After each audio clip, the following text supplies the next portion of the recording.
مرد و عورت کو معاشرے کی طرف سے تفویض کیا گیا کردار۔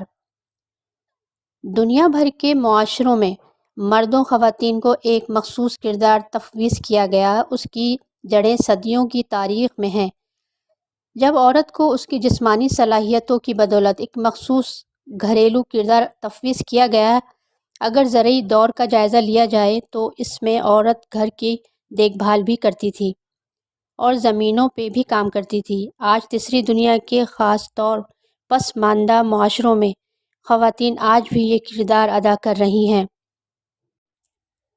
حقیقت یہ ہے کہ مردوں نے اپنے مفادات کے تحت عورت کے معاشرتی کردار کو متعین کیا ہے۔ جب ان کی ضرورت ہوئی کہ وہ بچے پالیں تو انہیں مختلف قوانین اور مذہبی فلسفوں اور نظریات کے تحت وہی کردار عنایت کر دیا گیا، اور پھر جب ان کی ضرورت زمینوں پہ پڑی تو مرد نے اسے دوہری ذمہ داریوں کا ذمہ بنا دیا۔ اب انڈسٹریل دور کے اندر جب عورت کی ضرورت پڑی تو اسے کمرشل مفادات کی بھیٹ چڑھا دیا گیا۔ اس وقت اس کو ایک طبقہ گھر میں مقید رکھنا چاہتا ہے تو دوسرا طبقہ اسے خرید و فروخت کی ایک جنس بنا کر رکھنا چاہتا ہے۔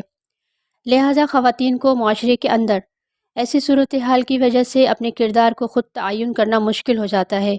خاص طور پہ متوسط غریب خاندانوں میں یہ صورتحال نہایت سخت ہے۔ خاص طور پہ اس طرح کی صورتحال ہمارے معاشرے میں ہے۔ یہی وجہ ہے کہ خواتین کو اپنی پروفیشنل زندگی شروع کرنے میں دشواری کا سامنا کرنا پڑتا ہے۔ ناظرین، کتاب کی بقیہ اقساط تسلسل کے ساتھ آئندہ ویڈیو میں پیش کی جائیں گی۔ اگر آپ نے چینل سبسکرائب نہیں کیا ہے تو ضرور سبسکرائب کر لیجئے اور بیل آئیکن بٹن کو پریس کر لیجئے تاکہ ہر نئی ویڈیو جیسے ہی اپلوڈ ہو تو آپ تک پہنچ سکے۔ آپ کا بہت شکریہ۔